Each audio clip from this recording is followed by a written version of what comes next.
What is up, you guys? Welcome back to another video, and I hope everyone's having a great day. If you're not, positive vibes to you, and if you're new, welcome. My name is Jai, and welcome to my channel. We are reacting to another Mr. Nightmare. As you can see throughout my channel, I love Mr. Nightmare. His channel will be in the description down below. I just love his channel. I love his voice. I love everything about his stories. And we are reacting to three Nightmarish true Christmas horror stories.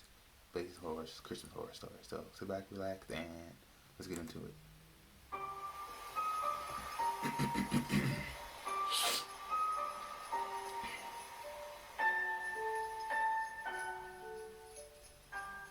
This happened back in a magical, delicate age when I still believed in Santa Claus. It was Christmas Eve night, or technically Christmas at that point. The time, I have no idea. All I know is it was late and everyone in my house was probably asleep. I woke up randomly to what I don't know, but I was probably extremely thirsty. I had to get out of my bed and walk all the way downstairs to the kitchen to get a glass of water. There were night lights on in the living room and kitchen, so I didn't have to turn on any lights to see where I was going. Whenever I was thirsty when I was a little kid, I'd always decide to finish the glass in the kitchen instead of bring it up to my room. I don't know why, just one of those stupid things I did as a kid. As I was sipping the water, I heard noises come from down in the den, where we had our Christmas tree.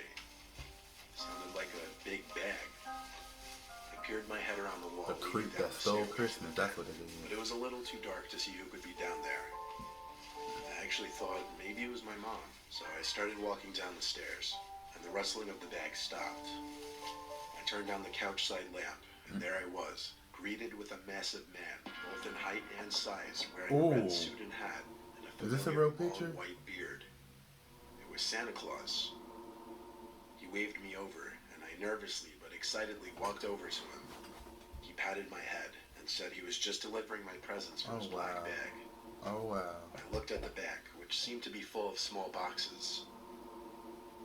I tried to get a peek in the bag, but he stopped me and said, No, don't do that. It's a surprise. I noticed there were already some presents under the tree. He turned me around and whispered in my ear I need to go back to bed. For some reason I didn't go. I just turned around and kept looking at Santa. Eventually he actually started walking me up the stairs, telling me we need to be quiet. He asked me which way my room was, and then he told me to go up the second flight of stairs. That was when I actually obeyed him. I looked down the stairs when I was at the top, and all I saw was the eerie figure of the Santa Claus looking up at me. I realized he turned off the nightlight as I was walking up the stairs. This is crazy. I went to my room and shut the door, excited that I just saw Santa. As I tried to fall back asleep, That ain't I heard Santa, a loud boy. bang That from is not downstairs Santa. in the den. The sound traveled all the way back up to my room. I assumed that was Santa leaving the house. The next morning, I woke up early to my mom's screams downstairs. No presents. I ran down to the den, where my mom and dad already were, to a disturbing and confusing scene for my young self. There were no presents under the tree, and the sliding window was broken. Damn. I don't mean the glass was shattered, I mean it was slammed shut so hard it got knocked off the sliding mechanism. I confusedly asked my parents what happened, and explained that I saw Santa last night. When I told them this, they frantically tried getting as much info out of me as possible. How old was he? What did he? My dad called the police. Did he When I pronounce asked him age? about the story for fresh details before writing this, he said the 911 operator said on the line that 2 other calls for the same incident had come in that morning. No, ma'am. Apparently a man dressed as Santa Claus was targeting certain houses with accessible windows, and he was stealing the gifts under their Christmas trees. I believe there's a special place in hell for that man. My parents had to tell me later that day that Santa isn't real, and that should anything like that ever happen again, not to trust it. This is just like the Grinch, and mixed with a lot of the Bad Santa from Next Friday. I once worked as a night security guard for a brief, horrible part of my life. It was for many places, but for the longest time, a mall in Chicago, which I'll leave the name out so that the story can in no way get traced back to me. As the lone night security guard in a huge city mall, it was very relaxing and laid back. But of course, working graveyard hours was the worst, especially when I had to do it on Christmas Eve night. Oh, that's the I worst. did my regular pacing back and forth the wide halls of the mall, occasionally having a seat by the big center Christmas tree which would stay lit 24/7. After getting a coffee from the security lounge section, I stepped back into the hall and noticed all the way on the other side of the mall, a light was on in one of the stores. A light that wasn't on before, I swear it. No one was supposed to be in the mall besides me. I jogged over to the store and set my coffee down under a plant. It was a jewelry shop. I tried opening the door, but it was locked. So how could anyone be in What there? about Claire's? The light in the store suddenly started flickering, so naturally I had to chalk it up as faulty wiring, false alarm. Somebody I knelt messed down with to you. pick up my coffee again, and as I looked up, I saw someone's head behind the front counter of the store. Just their head, like they were hiding. But it happened so fast. One moment there was light, the next darkness, and when the light flicked back on again, the head was gone. I literally rubbed my eyes and shook my head, wondering, was I seeing things? I took my master keyring off my belt and fiddled for the key to the store. I didn't know where the light switch was, and to be honest, I was way too freaked out to check behind that counter with nothing but a flashlight. I shut the door and relocked it and walked back to my post by the Christmas tree. I started chugging my coffee because I really thought I was losing it after seeing what I saw. The lights in that store all the ways down on the other side of the hall were still off, but I heard a click and then a bang echo down in my direction, followed by someone running across one side of the hall to the other, before disappearing in an intersecting exit hallway. I sprang up and almost spit out the remainder of my coffee. Ooh. I ran down the hall until I came to the intersecting smaller hallway. This hallway, which led to one of the exits, had a bunch of massage chairs, coin-operated kiddie rides, and the public restrooms. I didn't see anywhere else that person could have gone besides the restroom, as the exit doors were all locked from both sides. I got to the door of the men's bathroom and stopped, once again faced with the fear of confronting whoever was in that mall with me. I cracked the door open just slightly, enough for me to start speaking into the bathroom, saying whoever's in here needs to get out before I call the cops. There was a crying and moaning type noise coming from inside the restroom. I opened the door fully and realized it was coming from one of the stalls. I repeated what I said at the door, but the crying sounds didn't stop. I just got the chills, man. I knelt down in front of the stall to get a peek under, and I saw two black shoes facing the door, facing me. It seemed the person was just facing the stall door, making these crying noises. The crying stopped, and then the next thing I saw was the person on the other side of the stall quickly get on their knees and look under the door back at me. I recognized it as the same person from behind that counter in that store. I got back on my feet and left the bathroom to call the police and explain the situation. As a security guard, I never encountered anything like this overnight. You better I didn't tase know how that to deal with it. mofo. I definitely did not want to make it physical.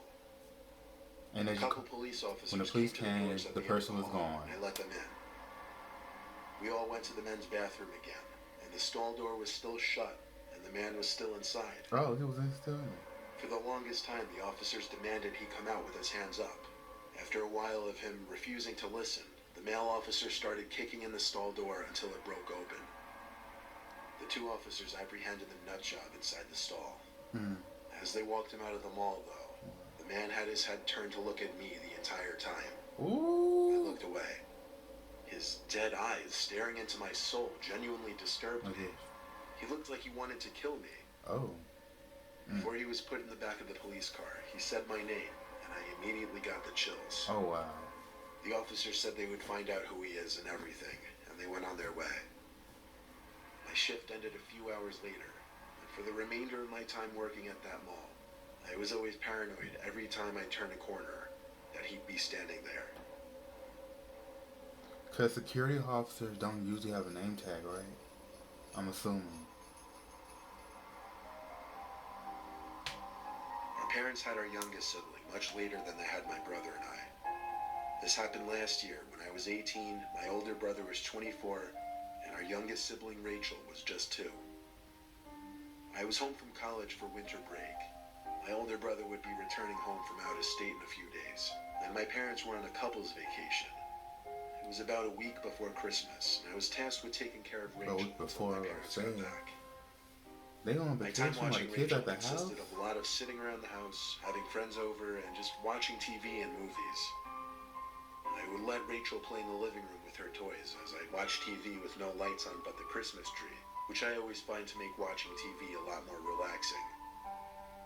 When Rachel started to get tired, I brought her up to her room, changed her, and put her in the crib upstairs.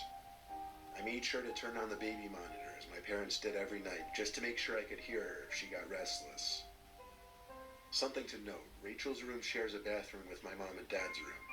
So basically, both my parents' and Rachel's rooms are connected to a bathroom, which thus connects the two bedrooms in a sense. I'm seeing it I in my went back head. downstairs to watch TV. I think I was watching The Grinch when sound started coming from the baby monitor. Distorted, human-like noises. It didn't sound like Rachel, so I hurried back upstairs to Rachel's room. I burst in so quickly and aggressively that she immediately awoke and started crying. I looked around the room naturally, and I I swear picked to Rachel God, up if and someone started touched gently my rocking baby, her. But I realized this didn't help. all She was body probably parts would be too all big for throughout it. the house. So I put her back I down in swear. the crib and started tickling her, then gently whispering her back to sleep. When she had her eyes closed again, I left the room. A few minutes later, I heard Rachel crying again through the baby monitor. I ran up to see what's wrong, and she was Somebody standing in the messed with crib, that poor pointing baby. at the bathroom door, which was cracked open. I honestly didn't remember if it had been cracked open like that earlier or not. I went to check the bathroom, and it was clear. I told her calmly she's imagining things. I wasn't sure how much she understood of what I was saying, but after a few minutes in there with her, I got her to settle back down. Once again, I went down to the living room to continue watching TV. The orange light on the baby monitor once again started going off. I felt like I was in a horror movie scenario. I could distinctly hear a man's whispering coming from the baby monitor. I ran back up to that room faster than ever, burst through the door to Rachel's crying again. I went to pick her up to get Grab her a out of knife. there. And when I turned for the door, I looked into the dark bathroom, which now had the door wide open. There was a man in my parents' room, and he started walking through the bathroom towards me and Rachel. I ran out of the house to the neighbor's house while holding Rachel. Our neighbor Judy let us in and let me use her phone to call the cops. They didn't find anyone, but Judy let us stay the night at her place regardless. Wow. The next morning, Judy went back to my house with me to look around as support. The house seemed clear. However, I couldn't help but look around the house to try and find out how he got in. But I just couldn't, and it made no sense. A couple weeks later, my mom sent me to the attic to put some of the Christmas decorations away. And you wouldn't believe what I found up there. A big old hole. In the corner of the attic was a bed of blankets and a pillow, hidden behind a bunch of ripped up boxes stacked up as a wall. I immediately associated it to that man in our house. We have no idea how long that man was actually in our house for. That's crazy, man.